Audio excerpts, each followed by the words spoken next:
Diálogos del pensamiento. ¿Qué puede significar más estar junto a la juventud con una clara conciencia revolucionaria y anti? Solamente se siente comprometida en una línea ideológica, política o en una causa. Para conducir un pueblo, la primera condición es que uno haya salido del pueblo. Sistema Universitario de Radio presenta Diálogos del Pensamiento, un lugar de encuentro para las ciencias sociales y humanas. Reflexión, sociedad, investigación, política, análisis, lenguas, debate, historia. Bienvenidos a Diálogos del Pensamiento, el programa radiofónico del Centro Universitario de Ciencias Sociales y Humanidades. Hola, muy buenas tardes. Gracias por acompañarnos en esta emisión más de Diálogos del Pensamiento. Damos continuidad a esta triada que dimos inicio, que continuamos que iniciamos la semana anterior acerca de las políticas de protección civil frente a desastres. Como siempre, agradezco a todo el equipo que hace posible traer esta emisión hasta sus oídos cada sábado. En la coordinación de esta triada, al maestro Carlos Suárez; en la producción, la colaboración de Fabián Robles, Luz Cuellar, Perla López y Cristian Arriaga; y en los controles a Carlos Guzmán. Mi nombre es Almendra Orozco y aquí a mi lado Gabino Cárdenas. ¿Cómo estás, Gabino? Muy bien, Almendra, muy contento de estar aquí nuevamente y con la posibilidad de dialogar y continuar con esta triada tan importante para nuestra sociedad, porque el conocimiento de ello sin duda reducirá riesgos. Así que lo invitamos a sintonizar y mantenerse durante esta hora, que es fundamental para prácticamente para la vida, ¿no? Claro, sí. Para dar inicio a esta emisión del día de hoy, que en concreto vamos a estar abordando el tema de prevención y reducción de desastres en el sector productivo y de servicios. Un tema poco abordado y que sin embargo genera muchos más daños y muertes que los ocasionados por efectos naturales, como puede ser un sismo o una inundación. Para ello nos acompaña Germán Pinto Aceves, que es especialista y consultor en gestión integral del riesgo de desastre. Él tiene 20 años de experiencia, por lo menos en el tema, que colaboró en el Sistema Estatal de Protección Civil del Estado de Jalisco, en donde se llegó a desempeñar como director de evaluación y seguimiento de la Unidad Estatal de Protección Civil y de Bomberos del Gobierno del Estado. Gracias por acompañarnos, Germán. Gracias, buen día, saludos a su auditorio. Sin duda será muy importante lo que nos puedas dar a conocer, información importante para poder mantener nuestra vida a resguardo. Y para dar inicio a esta temática y que comprendan mejor de qué les estamos hablando y hacia dónde queremos ir en esta emisión, pues escuchemos lo que sigue.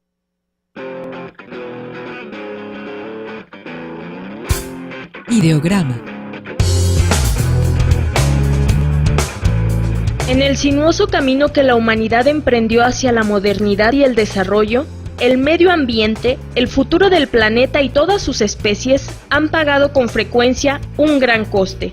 De esta manera, junto con la industrialización han llegado terribles derrames petroleros, explosivas fugas e incontrolables incendios que han llegado a causar peores estragos que los ocasionados por fuerzas naturales como los huracanes o sismos. ¿Quién no ha escuchado mentar la desolada ciudad de Chernobyl, en Ucrania? Tras una falla en la planta nuclear, en este lugar fueron liberadas 500 veces más materiales radioactivos que los que impactaron en Hiroshima en la Segunda Guerra Mundial, provocando la muerte de aproximadamente 200,000 personas, ya de manera inmediata o a raíz de las deformaciones y cánceres que presentaron las generaciones subsecuentes. Y esta pesadilla estuvo a punto de repetirse en el 2011, en Japón, luego del terremoto y tsunami que asolaron la isla. En nuestro país se han vivido también algunas escenas dantescas relacionadas con diversas sustancias y su mal manejo, escasa cultura de prevención y un seguimiento deficiente de protocolos de protección civil.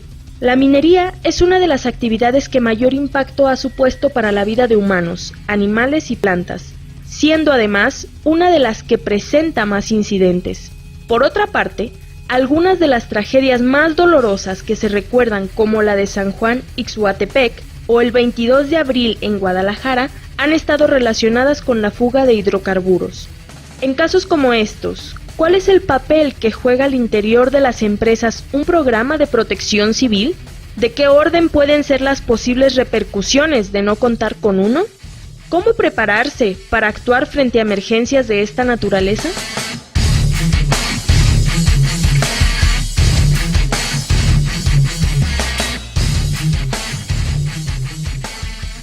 Bien, pues aquí tenemos una introducción muy puntual para este tema tan grande y tan importante que tenemos aquí, y vamos a iniciar con la temática. Hay distintas empresas, industrias de servicios, que tienen factores físicos, biológicos, psicosociales para la prevención, o bueno, hay factores de riesgo, ¿no?, en estas empresas. ¿Cuáles son esos principales factores que vamos a encontrar? Pero quiero hacer una pausa precisamente para darle la bienvenida a Marcos Bielma Sandoval, que se incorpora con nosotros aquí en el programa también, y déjenme presentarlo. Marcos Bielma Sandoval es consultor e instructor en materia de protección civil.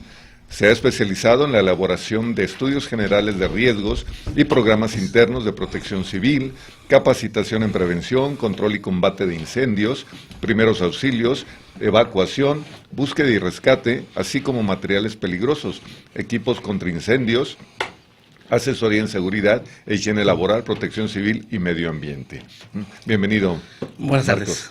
Bien, estamos precisamente en la pregunta, ¿cuáles son los factores de riesgos que encontramos en las industrias, en las empresas, factores de distinta índole? Germán. Bueno, los factores de riesgo están asociados principalmente a los procesos que cada tipo de empresa lleva. Esto es, las actividades productivas que realizan y el tipo de materiales con el que están manejando, ya sea materia prima. Estos, digamos, factores están vinculados desde tipos, peligros asociados a fenómenos de orden laboral, por ejemplo, cuestiones de ruido, algo sencillo, cuestiones de golpe contra objetos, etcétera. Sin embargo, cuando ya se manejan productos químicos, materiales considerados como peligrosos, estamos hablando ya de factores como almacenamiento de productos en cantidades muy importantes, actividades que pueden generar explosiones, por ejemplo, reacciones que si salen de control pueden generar un riesgo hacia afuera. El almacenamiento principalmente de materiales químicos es lo que más preocupa en las industrias, porque un mal manejo, una mala operación, una falla en los procesos puede llevar a que este factor de riesgo salga de las instalaciones, como lo hemos visto, porque todos los factores de riesgo finalmente forman parte del proceso productivo. Tiene que haberlo, y los hay. El asunto aquí es cómo realmente se están gestionando para que ese riesgo sea contenido y se maneje de una forma que solamente involucre un proceso más de control para evitar riesgos a los trabajadores. En el caso de la zona metropolitana de Guadalajara vemos desde simples almacenamientos de fertilizantes que ya generan un riesgo, sólidos combustibles, por ejemplo, lo hemos visto en las empresas que manejan reciclado de productos donde tiene almacenamiento de plásticos, cartones y que han provocado no solamente el fenómeno químico tecnológico que es el propiamente el incendio, sino ya también un problema sanitario al generar contaminación del aire en la zona metropolitana. Las principales crisis que hemos tenido de contaminación, por ejemplo, han sido después de, y no asociados a procesos productivos, sino hasta la misma población, han sido asociados a los fenómenos de quemas de fogatas en Navidad y en Año Nuevo. Por ejemplo, las mayores crisis de contaminación en la zona metropolitana, independientemente de los generados por los incendios forestales. Pero digámoslo de esa manera, cada empresa, de acuerdo a sus procesos, genera esos propios riesgos, esos propios factores de riesgo que lo consideramos como peligros o amenazas, y que de no ser controlado, entonces se convierten en un riesgo tanto para los propios trabajadores como para la población circundante a estos centros de trabajo, ¿no? Sí. Aquí nos estamos poniendo de acuerdo con las preguntas. Respecto, por ejemplo, de los riesgos sanitarios. Sí, están las industrias que, por la naturaleza de lo mismo que almacenan, has explicado el posible riesgo. Por ejemplo, hospitales. Los grandes hospitales ¿contienen factores de riesgo y de qué tipo? Sí, tenemos de dos tipos. Tenemos tanto químicos, porque manejan materiales peligrosos, tanto gases, combustibles, gases comburentes. También manejan productos químicos en cuestión de la quimioterapia, por ejemplo, o inclusive en algunos casos en Guadalajara tenemos ya material radioactivo en algunos puntos que se hacen de atención médica aquí en la zona metropolitana, pero de igual manera manera sus residuos biológicos infecciosos también son un problema a manejar con ellos, y que por eso los centros hospitalarios llevan unos controles asociados tanto a la gestión del riesgo de los materiales propios que manejan como de los residuos que ellos producen, porque ambas cosas son factores de riesgo tanto químico como sanitario, ¿no? La parte de estos residuos no solamente tiene que ver con los sólidos, sino también con la parte que tiene que ver con desechos de tejido humano, la parte que tiene que ver con los líquidos que ellos también están emitiendo, y que todo eso tiene que ser controlado y tratado antes de que salga del hospital, contenido de tal manera que evite riesgos a la población aledaña. ¿Cuáles serían algunos de las empresas más peligrosas, por decirlo así, o que más daño generarían aquí en nuestra zona metropolitana de Guadalajara, las que más estamos expuestos? Bueno, aquí sería una manera muy subjetiva de poderlo determinar cuáles empresas son las más peligrosas en la zona metropolitana, porque como dice muy bien el licenciado Germán, la planta productiva nos implica el manejo de ciertas sustancias químicas. A veces el simple hecho de tener una sustancia química en pequeñas cantidades puede ser riesgoso. Por ejemplo, la galvanoplastía, que es una actividad muy artesanal todavía en varias partes aquí en la zona metropolitana, donde se hace el manejo de metales, se manejan sustancias que son altamente peligrosas, porque tienen un nivel de toxicidad bastante alto. Entonces son actividades prácticamente artesanales que nos pueden causar un cierto riesgo crónico entre los mismos trabajadores. O sea, es muy subjetivo poder decir qué empresas pues, son las más peligrosas. Podemos pensar que mejor las empresas de alto impacto que se encuentran en el Salto, por ejemplo, podemos decir que son las más peligrosas, por la cantidad de materiales peligrosos que manejan y los volúmenes que manejan. Pero de igual manera hay empresas que son en menores volúmenes, pero también implican peligro a la población. Y que esta cuestión de peligrosidad, como bien señalas, pues sí es subjetiva, porque pueden contener residuos muy peligrosos, sin embargo contar con programas de protección civil que reduzcan el riesgo de manejar estas sustancias, ¿no? Sí, es que precisamente ahí es donde empezamos a trabajar en la gestión del riesgo, cuando empezamos a desmenuzar los componentes del riesgo. El riesgo como tal está en función del peligro, la exposición y la vulnerabilidad. Con base en esos tres factores es como determinamos el nivel de riesgo, que es diferente al peligro. El peligro es el objeto que puede generar ese factor de riesgo. Esto es la causa del por qué yo puedo ser dañado. Entonces el peligro tiene diversos componentes también para saber cuál peligro es más grande que otro. Y ahí en la cuestión de los químicos se tiene que ver con cuál es su nivel de toxicidad, por ejemplo, en el caso de los químicos, cuál es su nivel de impacto, en cuánto tiempo puede impactar, cada cuándo se produce.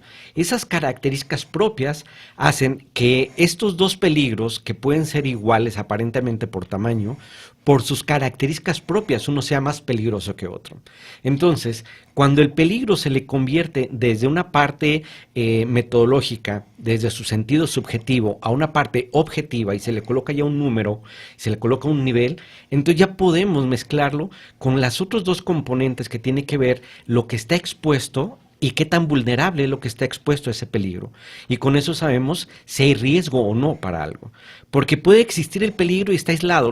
Lo platicábamos previo al programa en el caso de la nueva planta de gas LP de Pemex, que está en un lugar que no genera riesgo.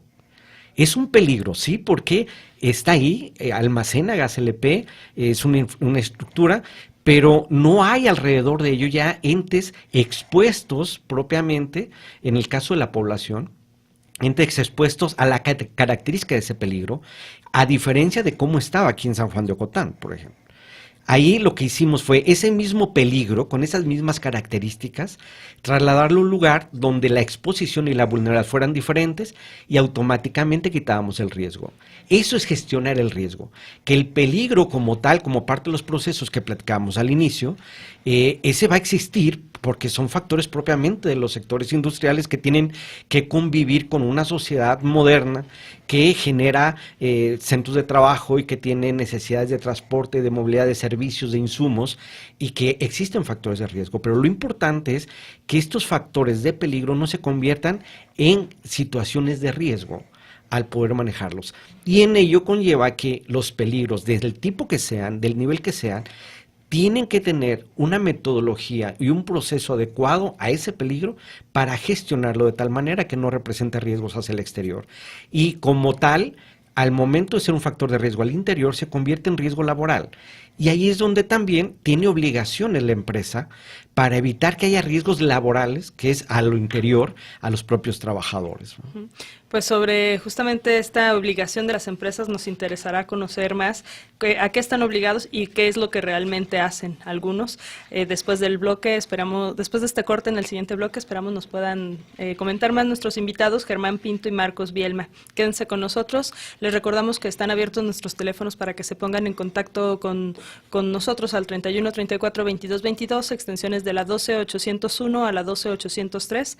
Pueden buscarnos también vía Facebook, búsquenos como Diálogos del Pensamiento y aprovechen para apuntarse por nuestro paquete especial de libros que incluye también una agenda de género sobre la igualdad de género en la UDG, en 2018 un estudio realizado a partir del proyecto Igualdad de Género. Entonces, si les interesa el género o tienen muchísimas ocupaciones en el año y necesitan un lugar en donde pues acomodar bien sus tiempos, pues apúntense y llévensela. Regresamos. Diálogos del Pensamiento, el espacio de las ciencias sociales y humanidades. Continuamos.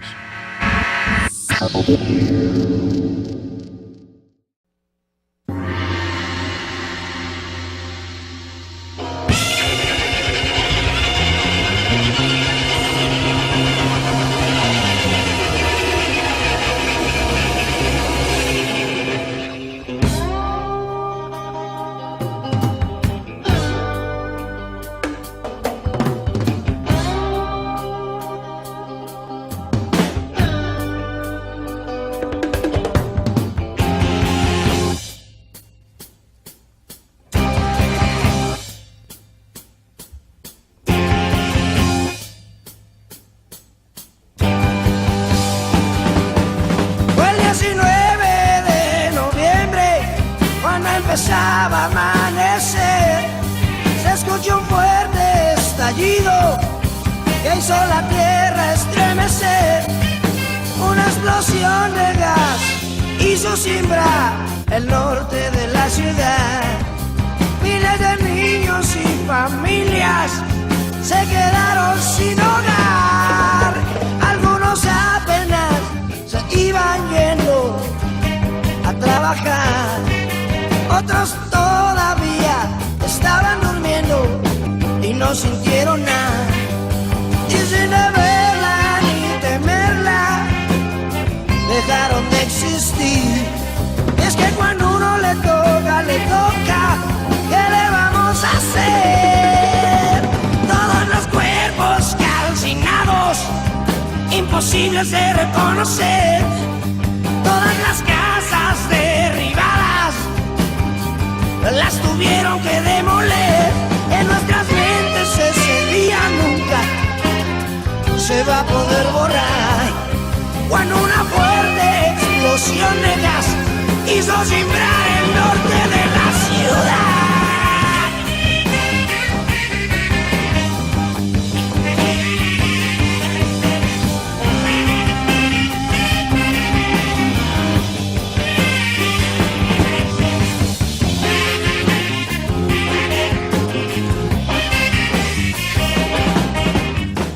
Bueno, pues estamos aquí de regreso. Esto que escuchamos fue del Tri San Juanico, una canción pues que recuerda, que narra estas terribles explosiones, ¿no?, de gas que hubo en San Juan Ixhuacán.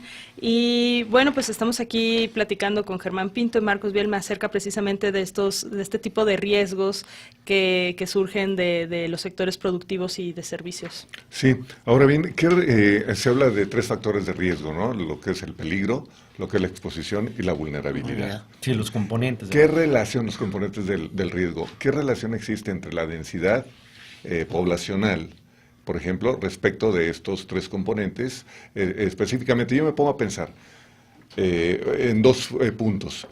Hablaste, Germán, de la reubicación de la planta de Pemex. Sí. De aquí de San Juan de Ocotán, ¿no? Eso ya lo tocaste. Pero por otro lado me pongo a pensar, por ejemplo, el aeropuerto en la Ciudad de México o el aeropuerto en Guadalajara. ¿Cuál y por qué sería el que tuviese mayor riesgo potencial para la población en dado caso, ¿no? Uno ve la Ciudad de México y el aeropuerto ahí inserto en el corazón, acá todavía no en Guadalajara, pero eso significa que el aeropuerto de la Ciudad de México sea más riesgoso o tenga más sea más riesgoso que el de Guadalajara, o a ver, esa relación que nos es precisamente Germán o Marcos. Sí. Esa forma de cómo funciona el riesgo. La densidad poblacional es un factor a tomar en cuenta en el análisis del nivel de riesgo de un peligro determinado o asociado a un peligro determinado. ¿Por qué? Entre más población expuesta alrededor de este peligro, aumenta el riesgo, ¿sí? Es exponencial. Ahora bien, en el caso de los aeropuertos, la dinámica que tiene el aeropuerto es permanente, suben y bajan aviones todo el tiempo. La probabilidad de que haya un accidente aéreo siempre existe. Entre mayor sea el número de vuelos o de operaciones aéreas, aumenta el factor de peligro, ¿sí? Esto es de que caiga. Pues bien, si ese factor de peligro existe, aun cuando subiera el peligro al máximo, que hubiera miles de operaciones aéreas, si no hubiera población en la zona de operaciones críticas, si no hubiera población, entonces el riesgo disminuye, porque la población expuesta a este peligro será muy baja, serían los pasajeros del avión y algunas personas abajo. Pero cuando estas operaciones se dan en una zona muy poblada, donde ese avión puede caer en una zona habitacional, ese avión en su área de operación puede impactar en núcleos habitacionales, entonces automáticamente el riesgo sube porque tenemos población expuesta y con ello ya el valor o el número que se le asigna al riesgo como componente en el punto de exposición sube. En ese sentido podemos decir, el aeropuerto lógico de la Ciudad de México actualmente es más riesgoso que en el caso de la Ciudad de Guadalajara, porque aparte tiene un peligro más alto con el número de operaciones aéreas que realiza, y las operaciones aéreas, esto es la maniobrabilidad de los aviones, está por encima de una zona poblada, cosa que aquí en Guadalajara prácticamente sí hay una parte, pero la área de operación nosotros vemos los conos de acercamiento y despegue del aeropuerto y las zonas todavía no están densamente pobladas como en la Ciudad de México. Esto es lo que hace cuando transportamos este análisis de riesgo a cualquier empresa, funciona de la misma manera. ¿Cuál es la cantidad de gente que está expuesta a ese peligro? Y automáticamente nos aumenta el nivel de riesgo, ¿sí? Y así es como se tiene que gestionar. Sin embargo, bueno, que señalas que no hay tanta densidad poblacional alrededor del aeropuerto de Guadalajara, nos indicabas que hay una fábrica ahí que en realidad nos tendría expuestos a más población que la que vive alrededor del aeropuerto de la Ciudad de México, ¿no? Platícanos un poco de esto.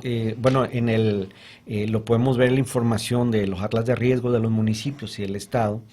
En la zona industrial de Salto, como yo lo comentaba el ingeniero Marcos, tenemos áreas productivas de manejo de químicos muy, muy grandes. Y entre ellas está una que maneja gas cloro, que es, digámoslo así, el producto químico más letal que existe en el catálogo de productos. Su índice de dosis letal es muy, muy alta y es extremadamente tóxico. Pues la planta, una de las plantas más grandes del occidente del país, sino probablemente una de las más grandes del país, precisamente está ahí a un lado del aeropuerto. Entonces, tenemos que esas probabilidades de falla de los aviones, cuando le sumamos a este tipo de fenómenos, que es lo que en el argot de gestión de riesgos se llama encadenamiento de calamidades, esto es una falla técnica del avión que vendría siendo un fenómeno socioorganizativo, digámoslo así, o un atentado terrorista en un avión, que pudiera hacer que caiga este avión en una empresa que maneja químicos y genera una fuga de químicos, se encadena ya con un fenómeno químico y eso potencializa los efectos de los fenómenos. Por eso en el análisis de riesgos y cuando se gestiona adecuadamente un riesgo, no solamente se basa en el peligro original que causa el riesgo en un cierto lugar, sino en la forma en cómo este peligro se puede encadenar con otros y con ello pueda maximizar los efectos. Estudiar todas las probabilidades, ¿no? Es correcto, así funciona el riesgo, porque finalmente el riesgo es probabilidad, o sea, no es algo que sea tangible conocer, porque es algo a futuro, es algo, claro. Es un análisis de probabilidad y que como tal, dentro del propio análisis de riesgos, tiene que existir dentro de todas esas probabilidades cuál es una que pueda aumentar el daño y qué tan factible es que se dé esa probabilidad, porque finalmente también en gestión de riesgos puedes irte al máximo catastrófico y te dice evacúa la zona metropolitana de Guadalajara, cosa que es imposible. ¿Sí me explico? Entonces, pero sí, la gestión del riesgo tiene que estar basada en el máximo probable, porque ese es el que probablemente en el nivel máximo. O sea, si pueda se cayera ocurrir. un avión sobre esta fábrica, toda la zona metropolitana de Guadalajara desaparecería. No desaparecería, o sea, estaríamos hablando que tendríamos efectos con la nube tóxica de la planta de gas cloro importante y dependerá de hacia dónde van los vientos en ese momento. ¿Va? Como un Pompeya.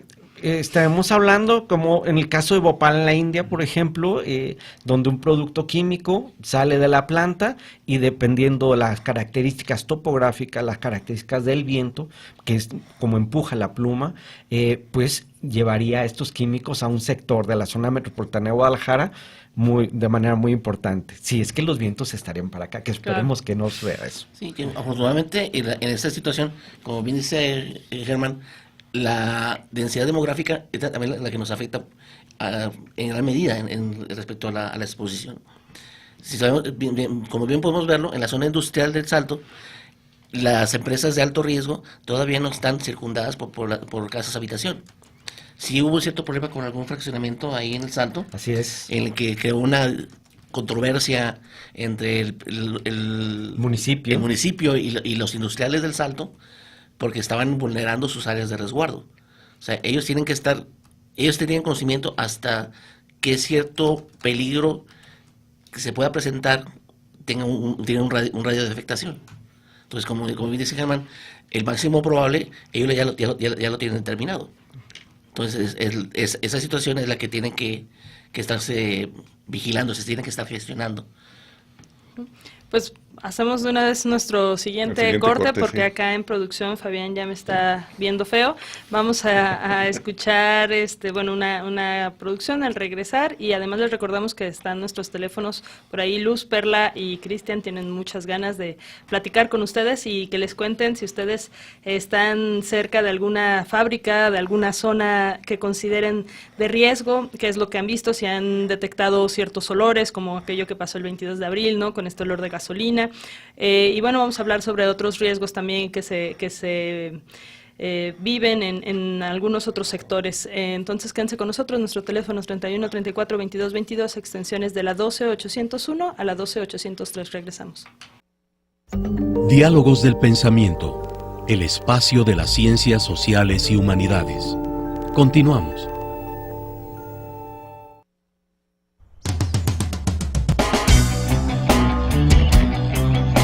Parafraseando.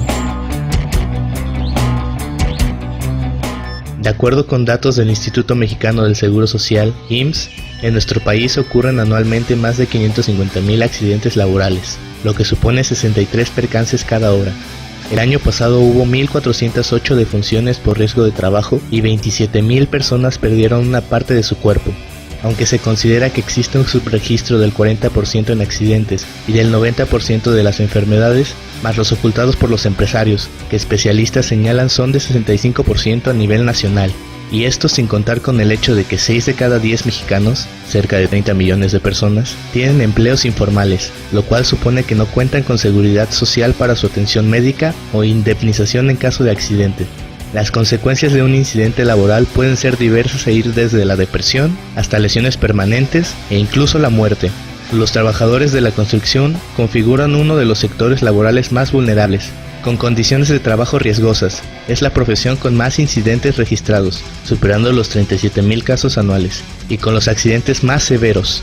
No hay ningún otro rubro en el que mueran más trabajadores, 220 cada año.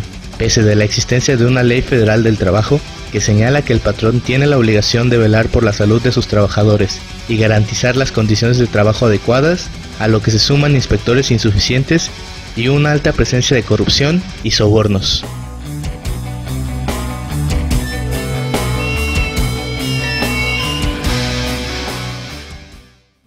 Pues aquí estamos de regreso ya para la segunda mitad de este programa. Pues hemos estado hablando de algunos de los riesgos como más ¿cómo decirlo? Pues bueno, a partir de estas explosiones, ¿no? Contaminaciones, cuestiones como más químicas y sanitarias, pero el riesgo no nada más se da en relación con estas sustancias. Por ejemplo, en la cápsula escuchábamos acerca de la construcción, que es una de las ramas laborales más peligrosas que hay. Entonces, ustedes expertos en este tema, pues cómo se puede, pues platícanos un poco, ¿no? De todos estos otro tipo de riesgos que hay finalmente en el sector laboral. Sí, perdón, y en el sentido de que lo que dicen las empresas de industrias y servicios generan más desastres, ¿no? Que los provocados incluso por la naturaleza, un tema que está vinculado con esta pregunta. Sí. Hay cosas que nosotros no vemos porque nos parecen muy obvias o desconocidas, ¿no? Más bien, ¿no? O sea, no pasa nada, pero en realidad pasan cosas. Claro. Por ejemplo, en el sector de la construcción, que como sector productivo es el número 1 en mortalidad en México. Estamos hablando de que es uno de los sectores donde precisamente la dinámica de obra te lleva a la existencia de factores de riesgos muy grandes, que están presentes permanentemente en un sitio. Caídas a distinto nivel, derrumbes, manejo de herramientas, proyección de partículas, en fin. Y también efectos a largo plazo por estar expuestos a solventes, a polvos que generan enfermedades laborales que finalmente impactan a los trabajadores. Pero en el caso de la mortalidad, por ejemplo, en la industria de la construcción, es una realidad y está vigente más ahora que se tienen los desarrollos de construcción o desarrollos de construcción a nivel industrial muy grandes, tanto en vertical, en la zona metropolitana lo hemos estado viendo, como en la construcción de los centros industriales, donde hay inclusive hasta riesgos químicos adentro, por ejemplo, todas las soldaduras que están sujetas a tensión, por ejemplo, tienen que ser radiografiadas y tienen que ser muestreadas, y llegar al laboratorio con material radioactivo, porque hacen radiografías, y genera otro tipo de riesgos, ya no solamente asociados a la propia caída o al manejo de la herramienta, sino riesgos adicionales, gases. Hay lugares donde se manejan construcciones de acero, por ejemplo, naves industriales grandes, y tienen almacenado 20, 30 tanques de acetileno con 40 de oxígeno en un solo lugar, y que puede dar origen a una de las explosiones que no habíamos visto en cualquier otra pequeña empresa industrial, ¿no? Dentro de una obra en construcción. Y esto está asociado también a que la normativa de seguridad, específicamente del sector de construcción, la normativa de seguridad específica para el sector de construcción data de 2011, o sea, tienen 7 años. 7 años apenas, y con esto nos lleva a que no ha permeado completamente en los tomadores de decisión el cómo hacer la seguridad adecuada en una obra en construcción, y genera unas lagunas que de repente no sabe si es un tema laboral, y que en este caso, finalmente en una construcción, por eso existe una norma específica de seguridad de la construcción, efectivamente es un tema de riesgos laborales, y otros lo pretenden ver como temas de riesgo de protección civil, que son riesgos generales. Y ahí es donde empezamos a caer que de repente son lagunas que dicen, bueno, no es riesgo general porque no está catalogado, los riesgos asociados a una obra de construcción no están catalogados en la ley para que sea materia de protección civil, no hay afluencia masiva de personas, dependerá lógico de la construcción, pero la mayoría de ellas no existen condiciones de tema de protección civil como riesgos generales, pero sí de riesgos laborales que pueden, mal manejados, como por ejemplo el almacenamiento de productos químicos, etcétera, pueden dar origen a un riesgo general. ¿Cómo se da este nivel de riesgos? Muy, muy alto. Hace un año, por ejemplo, en 6 meses, en la zona metropolitana de Guadalajara, tuvimos más muertos por accidentes en la industria de la construcción que atropellados por el servicio de camiones urbanos en la zona metropolitana, en un periodo de 6 meses. Eso nos habla de cómo realmente el sector de la construcción y por encima de cualquier otro sector industrial es vulnerable a este tipo de cosas. Y como bien lo comentaba, ¿por qué se da? Bueno, tenemos que la frecuencia de procesos productivos en construcción es permanente. O sea, a diferencia, por ejemplo, un fenómeno natural, las lluvias, que podríamos ser el fenómeno más recurrente, ocurre cada año, ¿sí? Inclusive la planeación, la mínima planeación de seguridad urbana para lluvias, te pide que el periodo de retorno por lo menos lo consideres a 100 años en caso de urbanización, o sea, las lluvias que puedan ocurrir en 100 años, para las lluvias de un año casi todo está puesto, ¿no? No hay problema. Pero en la industria de la construcción diario están construyendo, ¿sí? Tenemos otro caso que es la parte de la conciencia en los tomadores de decisiones. Y esa conciencia de hacer bien o no las cosas depende de 2 puntos. Una, la parte ética que tú como persona, tomador de decisiones, como alta dirección de una empresa, impones en tus procesos productivos en tu empresa. Porque hay obligaciones que tiene la ley para los patrones. Y está muy clara, la Ley Federal del Trabajo establece que es obligación de los patrones dar la capacitación, hacer el análisis de riesgos, informar de los riesgos a los trabajadores, concientizarlos de los riesgos, proporcionar el equipo de protección personal. El equipo de protección personal es obligación del patrón darlo, no de comprarlo el trabajador. De llevar a cabo las inspecciones, de llevar los controles y de implementar todas las medidas de seguridad que las normas establecen para ello. Dependerá de qué conciencia, qué ética tiene este patrón, este alto directivo, para que eso se lleve a cabo en las empresas. Y segunda, tiene que ver con el adecuado conocimiento de los riesgos y que está vinculado también a un tema de protección civil. ¿En qué sentido? Resulta que en últimas fechas, bueno, en los últimos años, se ha dado un boom porque consultores realicen los programas internos de protección civil de todas partes. Y no involucran en el proceso de elaboración, no se involucra a la propia unidad interna de protección civil, que la Ley General de Protección Civil establece la ley general, que serán las unidades internas quienes realicen los programas internos de protección civil. ¿Por qué? Porque de ahí depende el grado de conocimiento y conciencia de los riesgos que identificaron para poderlos implementar adecuadamente. Cuando tú contratas solamente un consultor para que tenga un programa de protección civil o un programa de seguridad y salud en el trabajo y te lo entrega como empresa para presentarlo a una autoridad y no lo permeas, no lo preparaste junto con la alta dirección, con los trabajadores, con la unidad, es difícil que haya esa conciencia de la gestión del riesgo. Y si no hay esa conciencia de la gestión del riesgo, no es posible implementar el programa o implementarlo adecuadamente. Y eso es lo que conlleva que la probabilidad del riesgo aumente. ¿Por qué? Porque el peligro crece en medida que se aceptan más condicionantes de permanencia de este peligro. ¿Y cuál ha sido la experiencia, Marcos, por ejemplo, respecto de la prevención en las empresas? La prevención precisamente para los desastres. O accidentes laborales, sí. ¿no? Sí existe cierta renuencia por parte del industrial, porque lo considera todavía no como como una inversión de protección hacia su planta, más como un gasto. lo ven como un gasto, más que nada. Y esto va también supeditado a las tablas administrativas que establece la propia autoridad. Tal vez por desconocimiento o por, no sé, a lo mejor cierto temor de autorizar ciertas cosas.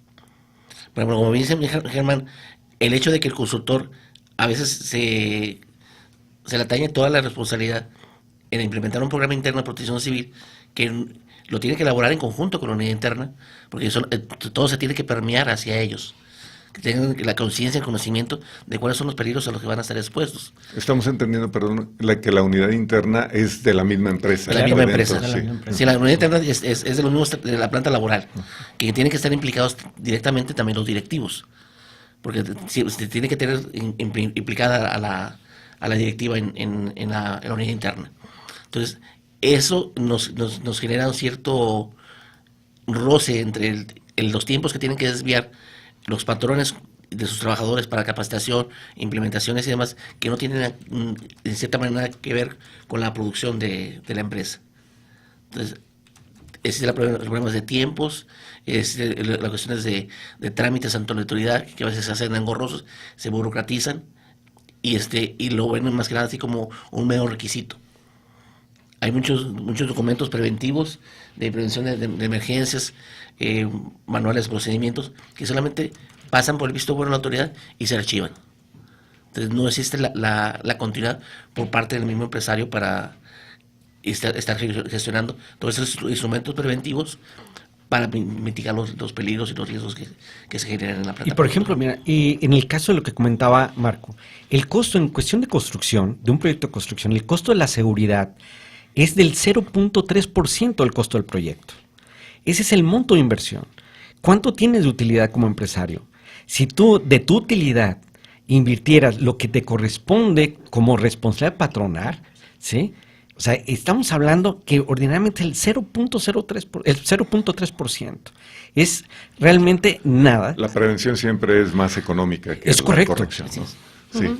¿Vamos Pues, al corte? sí, vamos a ir al corte. Bueno, y además estas cuestiones que comentaban, sumados a lo que decías tú, Gabino, antes de entrar al programa, esta opinión luego de la población de no pasa nada, ¿no? Y por ahí leía que incluso los constructores, los albañiles, pues suelen utilizar esta frase de somos hombres o payasos, como para decir también, quitarle esta peligrosidad de decir, no necesitamos nada, o no exigir, ¿no? Que se les den los recursos suficientes para proteger su vida durante su trabajo. Pues vamos a ir a nuestro último corte y enseguida regresamos. Quédense para las conclusiones.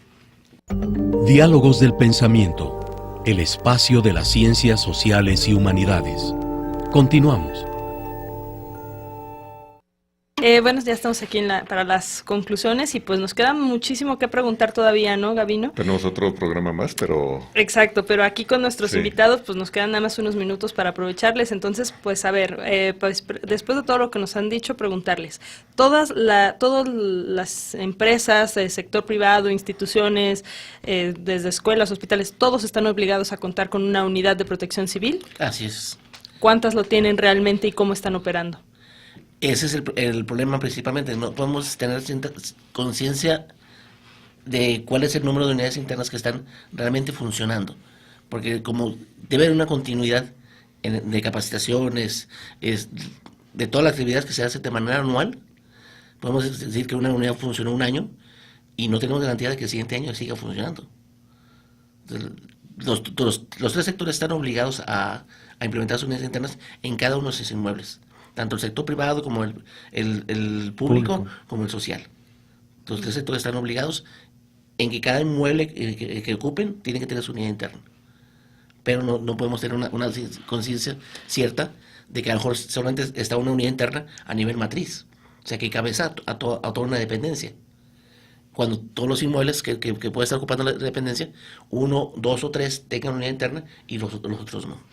Y también ¿qué es hacen las importante- autoridades? O sea, no están pues revisando que esto exista de manera como está planteado en la normativa.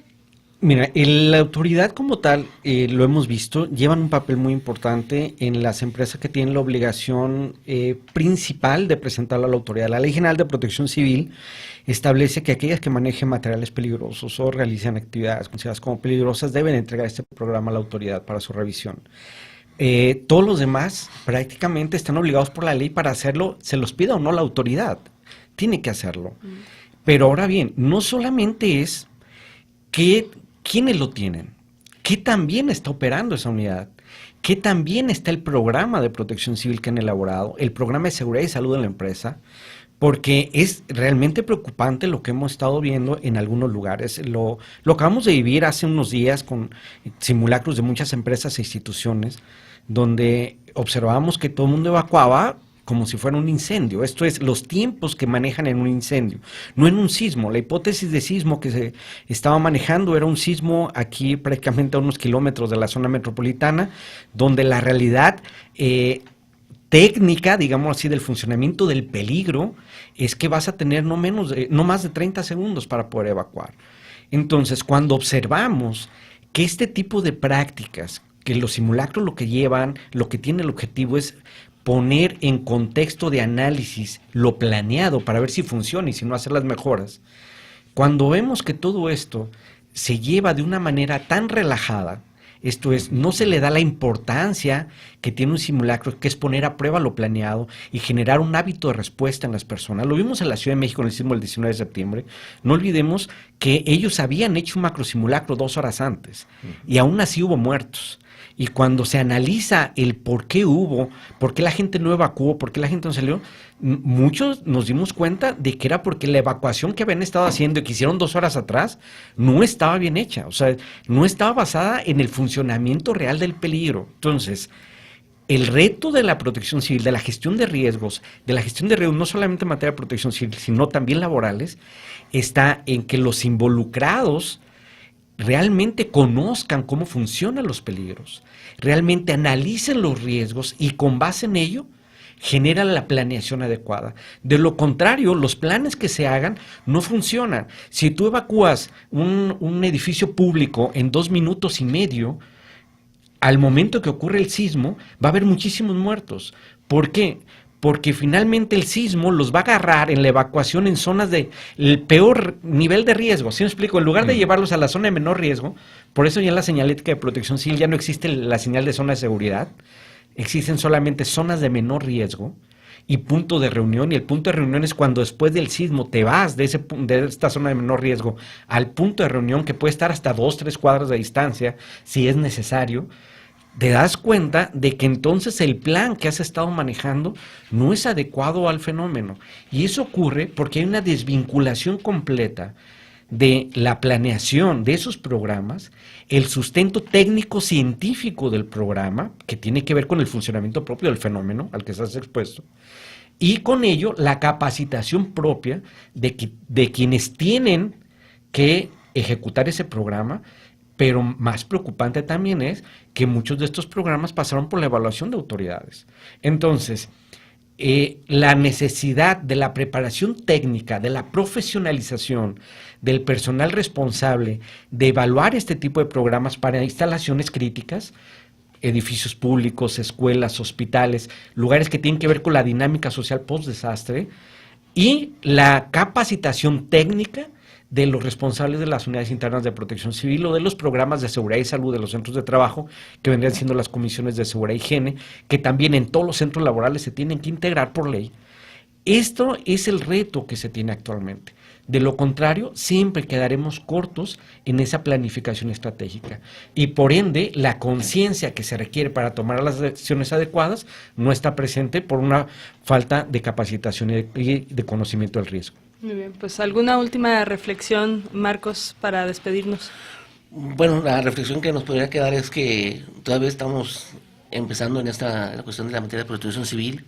Nos hace falta mucha difusión, mucho conocimiento respecto a los procedimientos, el enlazar, engranar perfectamente esos procedimientos con la parte científica que nos implica sus identificaciones y sus las reingenierías que tendremos que implicar en esto. De acuerdo. Pues el tiempo se nos ha ido de las manos. Para despedirnos les voy a pedir ayuda. Hubo muchos aquí apuntados por los libros.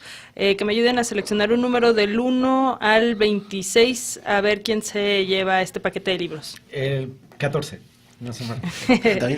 El 14. Las tendencias del centro. Felicidades a Ana Luisa Solís. Ana, te esperamos en nuestras oficinas. Esto es en el Cux de Avenida de los Maestros. Si te vas por ahí, la puerta 1, enfrente está el edificio G, que es el mismo de control escolar, por el que puedes pedir más dirección si no conoces el centro. Y ahí, por esas escaleras, frente a la librería El Kiosco, te vas hasta el último piso y adentro del DESMOS, el Departamento de Estudios sobre Movimientos Sociales, puedes encontrarnos de lunes a viernes de 10 a 3 de la tarde. De todos modos, todo esto que te acabo de platicar y que suena complicadísimo, te lo vamos a dejar escrito en nuestro Facebook para que puedas pues más tranquilamente revisar cómo encontrarnos, y por ahí te esperamos para que elijas tus 3 ejemplares de libros sobre ciencias sociales. Nos escuchamos la próxima semana. Un placer haber compartido esta mesa de sábado con ustedes. Gabino. Muchas gracias, pues que tengan un buen fin de semana. Felicidades a las enfermeras, que es el Día Internacional de las Enfermeras también, por supuesto. Esperamos vernos y escucharnos de hoy en 8. Claro que sí. Hasta la próxima, Germán, Marcos y Carlos Suárez. Muchas gracias por habernos acompañado. Gracias por la invitación. Hasta la próxima. Reflexión, sociedad, investigación, política, análisis, lenguas, debate, historia. Gracias por acompañarnos en una emisión más de Diálogos del Pensamiento, un lugar de encuentro para las ciencias sociales y humanas. Hasta la próxima.